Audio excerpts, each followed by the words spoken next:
નમસ્તે વિદ્યાર્થી મિત્રો, ધોરણ 10 વિષય ગણિત પ્રકરણ 10 વર્તુળની આપણે પહેલા દિવસના પીરિયડમાં થિયરી સમજી ગયા.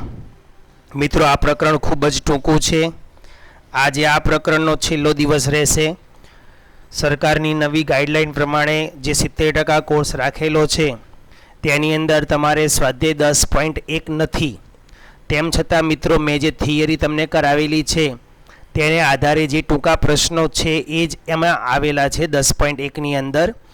એટલે તમને જે મેં થિયરી આ બધી સમજાવી છે એની અંદર એ દરેક પોઈન્ટ્સનો સમાવેશ કરી દીધેલો છે.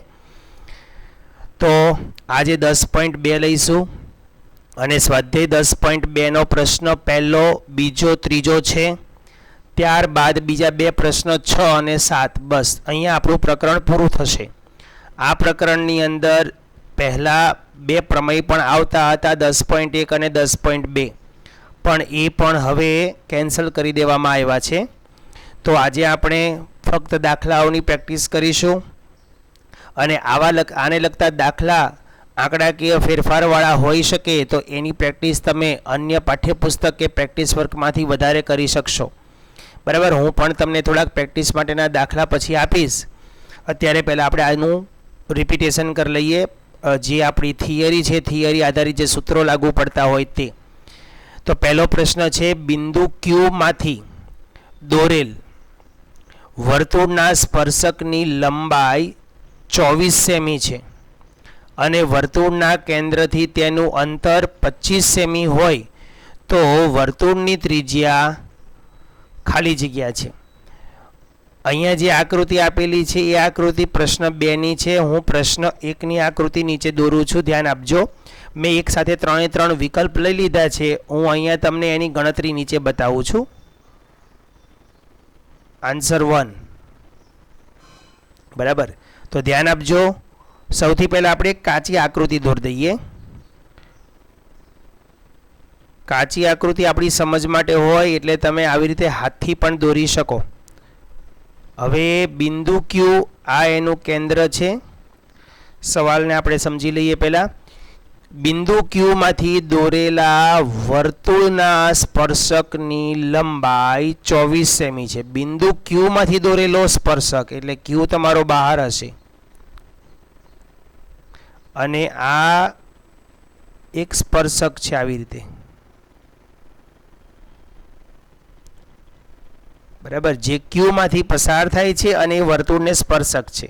સ્પર્શકની લંબાઈ 24 છે, મતલબ કે અહીંયા સ્પર્શ બિંદુ સુધીનું માપ અહીંયા આપણે પી ના માપી દઈએ તો પી થી ક્યુનું માપ 24 છે અને વર્તુળના કેન્દ્રથી તેનું અંતર એટલે આ કેન્દ્ર છે, કેન્દ્રને આપણે ઓ તરીકે ઓળખીએ તો ઓ થી આ ક્યુનું જે અંતર છે તે આ સીધું અંતર એ તમને 25 આપી દીધું છે. બરાબર, તો વર્તુળની ત્રિજ્યા એટલે આ ઓપી આપણે હવે શોધવાનો છે. બરાબર, તો ગઈકાલે મેં તમને આના વિશે સમજાવેલું હતું થિયરીની અંદર કે આ ઓપી અને ક્યુ એક કાટકોણ ત્રિકોણ બનાવે. બરાબર, તો આકૃતિ પ્રમાણે ત્રિકોણ ઓપી ક્યુ સીધું જ લખવાનું છે. ઓપી ક્યુ કાટકોણ ત્રિકોણ હોવાથી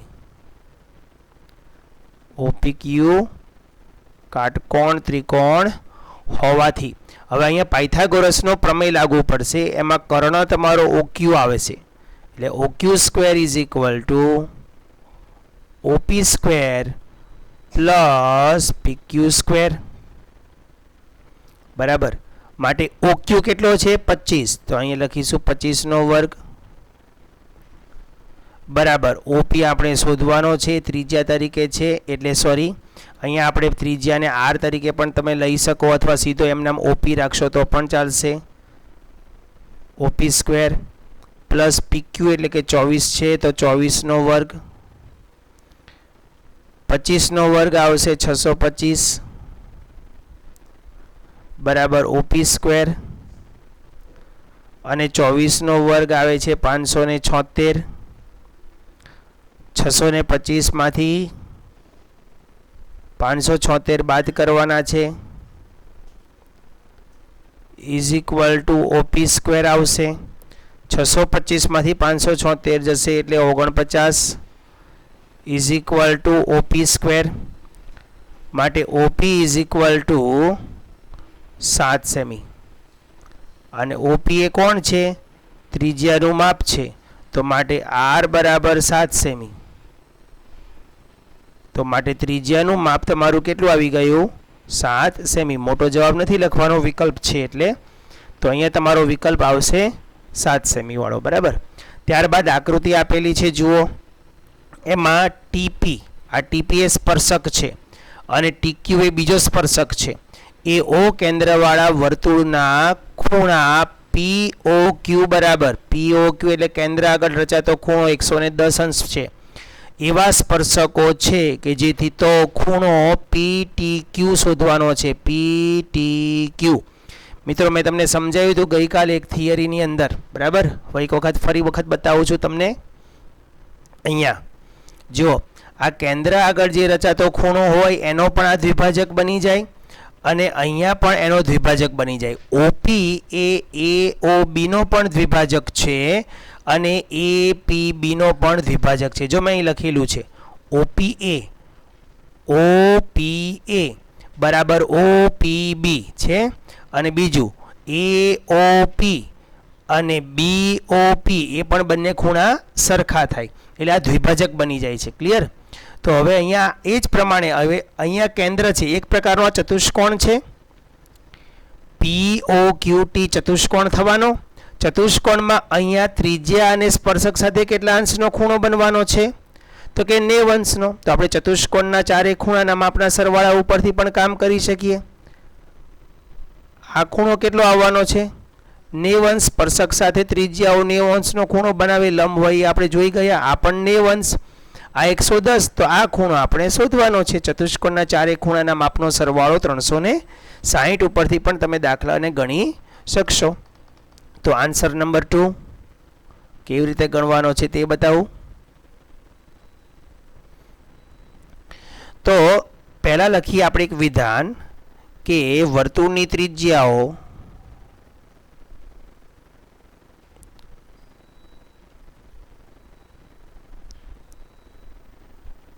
શું નામ છે વર્તુળની ત્રિજ્યાઓનું? OP અને OQ. વર્તુળની ત્રિજ્યાઓ OP અને OQ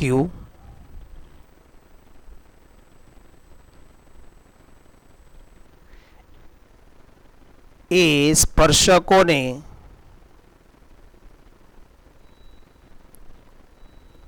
લંબ હોય. એ આપણે થિયરીમાં પણ ભણી ગયા. હવે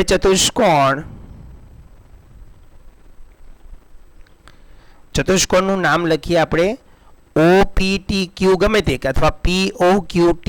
POQT ચતુષ્કોણ POQT માટે તેના ચારે ખૂણાના માપનો સરવાળો સરખો થાય, 360 થાય.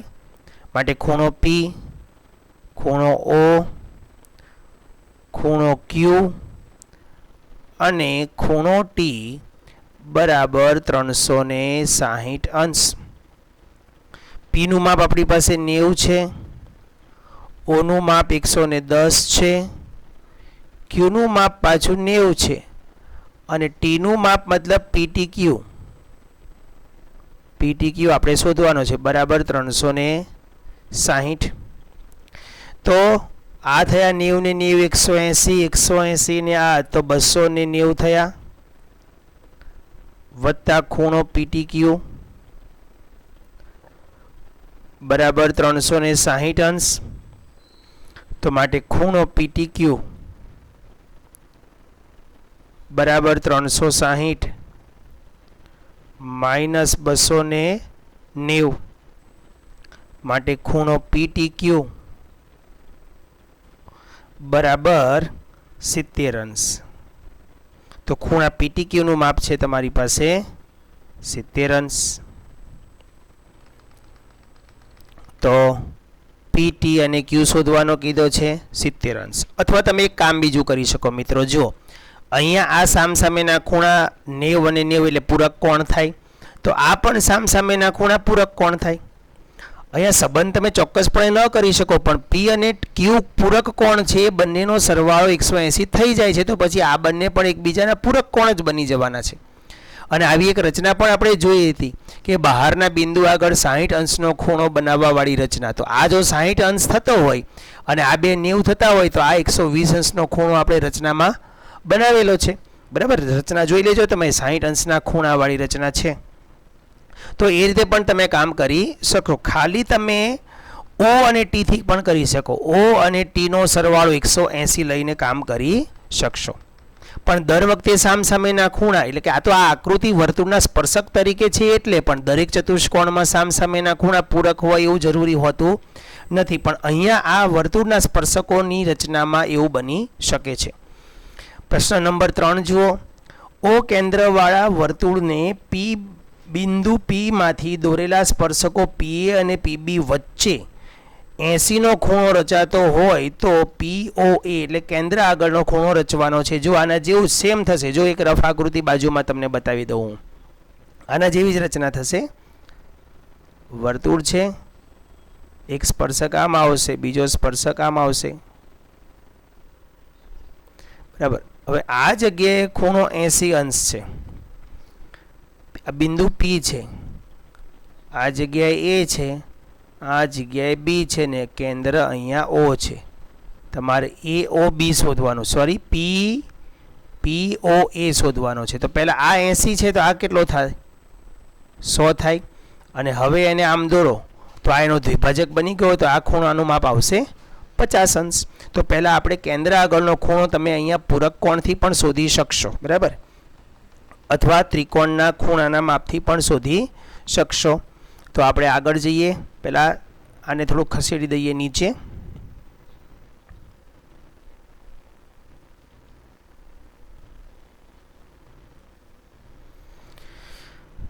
હવે પ્રશ્ન 3ની સમજૂતી આપી દઉં, કેવી રીતે કામ કરવાનું છે તે. Answer number 3. તો આકૃતિ દોરી લઈએ. પહેલાં એક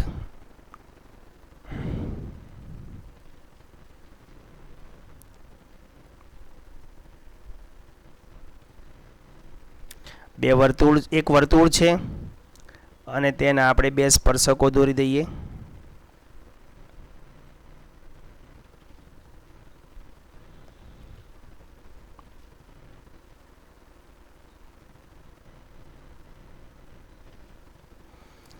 આ બંને સ્પર્શકો વચ્ચેના ખૂણાનું માપ અહીંનું 80 અંશ આપેલું છે અને આ બિંદુ P છે.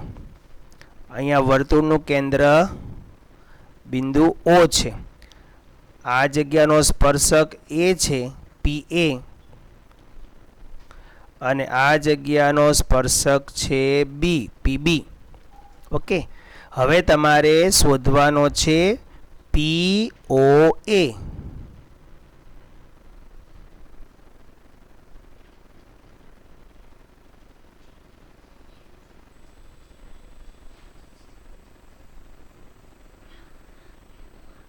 બરાબર, અહીંયાથી આને જોડ દઈએ.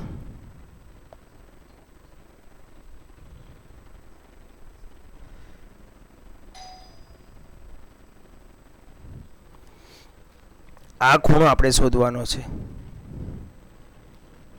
બરાબર, હવે એ ખૂણો શોધવા માટે પહેલા આ એનો દ્વિભાજક પણ બની જાય, તો ત્યાંથી આપણે આગળ વધીએ. OP એ ખૂણા APB નો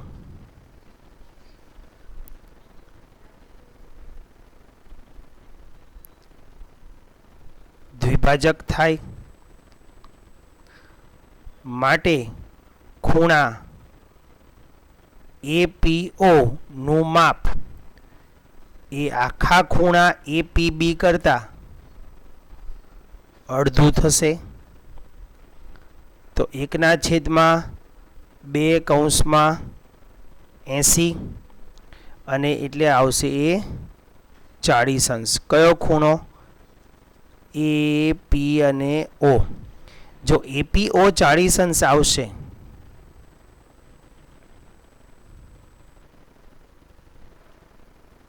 સમજાય છે? હવે આ ખૂણો તો 90 અંશનો જ આવશે. સ્પર્શક ત્રિજ્યા સ્પર્શકને લંબ હોય. ડિટેલથી લખું છું, આટલું બધું જરૂરી હોતું નથી, પણ છતાંય ડિટેલથી લખું છું જેથી તમને ખ્યાલ આવે. ત્રિજ્યા OA એ સ્પર્શક AP ને લંબ હોય, ને લંબ હોવાથી ખૂણો OAP બરાબર 90 અંશ થાય. હવે એ ત્રિકોણની અંદર કામ કરીએ. એ ત્રિકોણના ત્રણેય ખૂણાના માપનો સરવાળો તમારો કેટલો થશે? 180.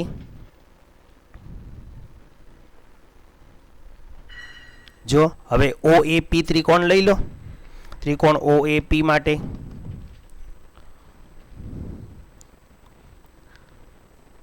ત્રિકોણ OA અને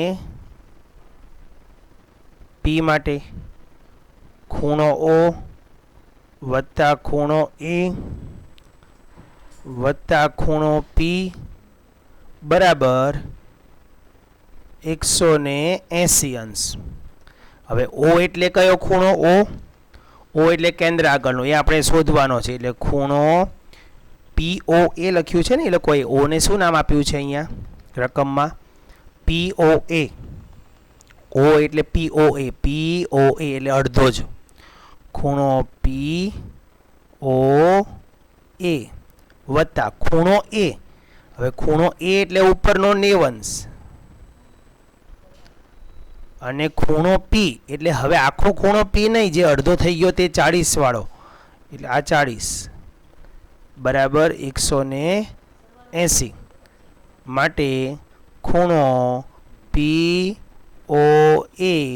બરાબર 180 માઇનસ 40 અને 90 નો સરવાળો છે 130. આ બરાબરની આ બાજુ લઈ લઈશું. તો માટે ખૂણો POA બરાબર ખાલી 50 આવશે. હવે આ ખૂણાને તમે બીજી રીતે પણ શોધી શકો. તમારે APB આખો છે ને, એના ઉપરથી AOA આખો શોધવાનો પૂરક કોણથી. એટલે આખો ખૂણો 100 અંશ થાય. એ 100 અંશના ફરી પાછા અડધા ભાગ કરી દેવાના. બરાબર? તો બે રીતે તો કામ કરવું જ પડશે તમારે. પહેલાં એક પૂરક કોણનો મુદ્દો લેવો પડશે અને પછી આ દ્વિભાજકવાળું વાક્ય લખીને પછી એને કારણે આ લખવું પડશે. એટલે તમે બીજી રીતે પણ કામ કરી શકશો. એ હું અહીંયા તમને બતાવી દઉં બીજી રીત પણ.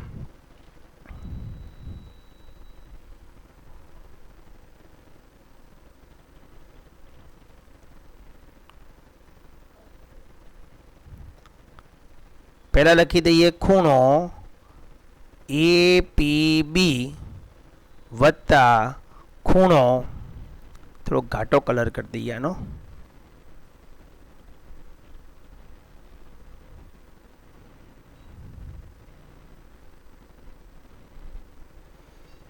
APB ખૂણો AOB બરાબર 180 અંશ. કારણ કે સામસામેના ખૂણા પૂરક હોય. આમાં જો આ જ આકૃતિમાં હવે એમાં APB આપણી પાસે કેટલો છે? 80 અંશ વત્તા ખૂણો AOB આપણે શોધવાનો છે. AOB બરાબર 180. તો માટે AOB નું માપ કેટલું થયું? તો માટે AOB બરાબર 100 અંશ. બરાબર? હવે પેલું વાક્ય લખવાનું છે જે મેં બાજુમાં લખ્યું છે તેવું. કયું લખવાનું છે?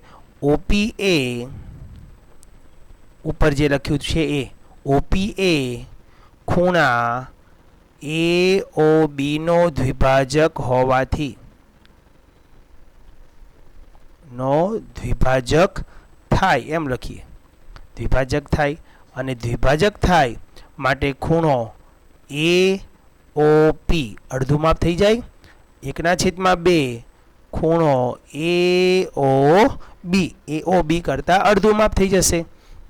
તો માટે 1/2 અને અહીંયા આવશે 100. 1/2 ના 100 ના અડધા એટલે 50. માટે ખૂણો AOP બોલો કે POA બોલો બંને આવશે 50. એટલે લખાણમાં કંઈ બહુ ફેર પડતો નથી. ક્લિયર?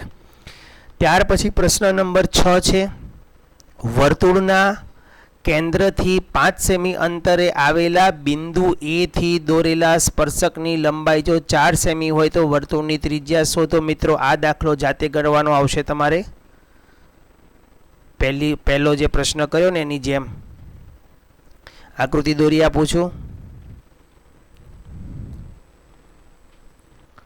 આ એક વર્તુળ છે.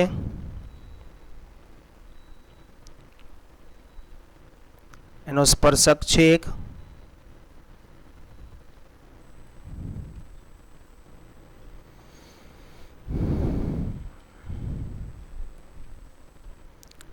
કેન્દ્ર બિંદુ થી આ સ્પર્શક સુધીનું આ માપ કહેવાય.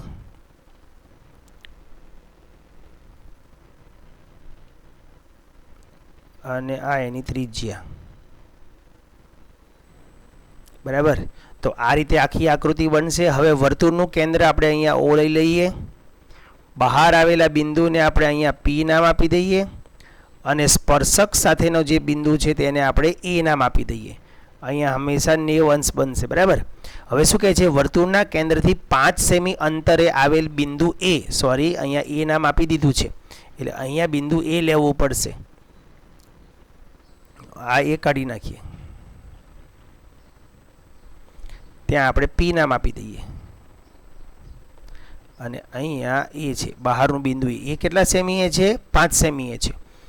સ્પર્શકની લંબાઈ 4 સેમી છે એટલે પી એ 4 સેમી છે. તો ત્રિજ્યા શોધવાની છે. પાયથાગોરસ લગાડશો એટલે તમને ઓપી નું માપ મળી જશે. આકૃતિ દોરીને કામ કરવાનું છે. પ્રશ્ન નંબર 7 અહીંથી આગળ હોમવર્ક મતલબ કે આગળ દાખલો જાતે ગણવાનો છે.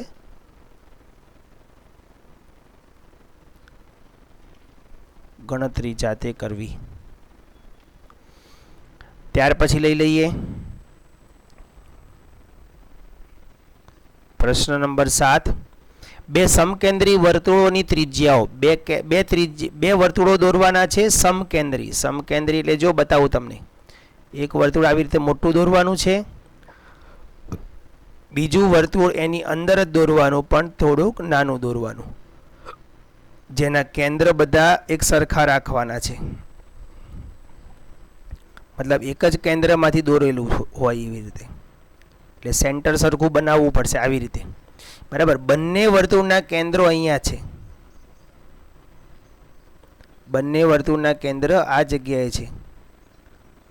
સમકેન્દ્રી વર્તુળ એકનું ત્રિજ્યા 5 સેમી છે ને બીજાની ત્રિજ્યા 3 સેમી છે. એટલે અંદરનું 3 સેમીનું હશે ને બહારનું 5 સેમીનું હશે. મોટા વર્તુળની જીવા નાના વર્તુળને સ્પર્શે છે. મોટા વર્તુળની જીવા નાના વર્તુળને સ્પર્શે છે. તો પહેલા જીવા દોર દઈએ એક.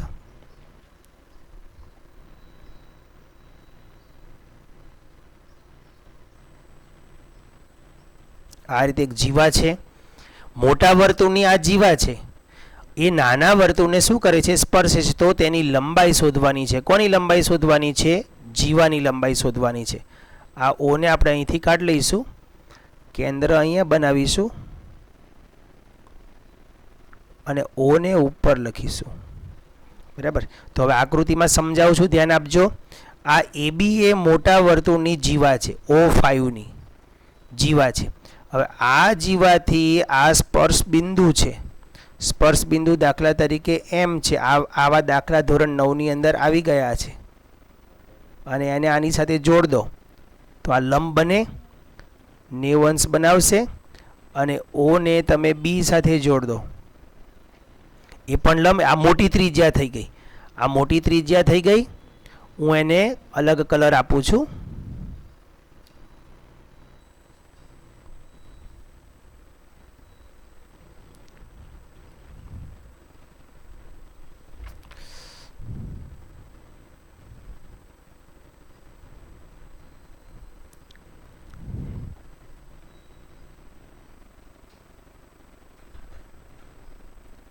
એટલે આ કેસરી રંગની જે ત્રિજ્યા છે ને તે એક પ્રકારનો કર્ણ બનશે ને એનું માપ 5 છે અને બ્લેક કલરની જે ત્રિજ્યા છે ને એનું માપ 3 સેમી છે. તમારે એમબી ને શોધવાનો છે ને એમબી ને ડબલ કરશો એટલે જીવાનું માપ મળી જશે. તો વિગતમાં શું લખવાનું આવશે? ધારો કે વર્તુળ કેન્દ્ર નથી આપ્યું એટલે કેન્દ્રનું નામ ઓ લઈશું, પણ 5 સેમી ત્રિજ્યા આપી છે એટલે O5 લખીશું. વર્તુળ O5 ની જીવા એનું નામ આપી દઈએ આપણે AB. જીવા AB એ વર્તુળ O3 ને M બિંદુમાં સ્પર્શે છે. M બિંદુમાં સ્પર્શે છે. હવે જો M બિંદુમાં સ્પર્શતી હોય તો માટે ત્રિકોણ OMB કાટકોણ ત્રિકોણ થાય. કાટકોણ ત્રિકોણ થવાથી પાયથાગોરસનો પ્રમેય લગાડો. OB² = OM² plus MB².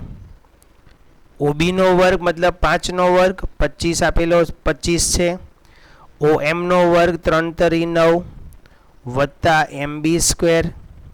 મિત્રો અહીંયા બધા આંકડાકીય ફેરફાર કરીને પણ દાખલા પૂછી શકે હો. એવું નહીં સમજવાનું કે તમને જે અભ્યાસક્રમમાં લખીને આપી દીધું એટલું જ પૂછે એમ. એટલે આવા બધા દાખલાઓની પ્રેક્ટિસ તમારે પ્રેક્ટિસ વર્કમાંથી વધારે કરવાની રહેશે. 25માંથી 9 ગયા એટલે આવશે અહીંયા 16 = MB². માટે MB બરાબર 4 સેમી. જો MB 4 સેમી આવ્યો હોય તો આપણે જીવાનું માપ શોધવું છે AB. માટે જીવા AB બરાબર 2MB = 2 4 દુ 8 સેમી. તો જીવાનું માપ આવશે 8 સેમી. ઓકે, તો મિત્રો અહીંયા તમારું ધોરણ 10નું પ્રકરણ 10 પણ પૂરું થઈ ગયું. બસ આવું નાના એવા પોઈન્ટ્સ છે બધા. આના જ દાખલાઓની પ્રેક્ટિસ થોડીક વધારે તમારે કરતું રહેવાનું છે. અને આ આધારિત બીજા વધારાના દાખલાની પ્રેક્ટિસ પણ કરજો. તમારી નવા 70% કોર્સ પ્રમાણે આટલું જ આ પ્રકરણની અંદર છે. જય હિન્દ, જય ભારત.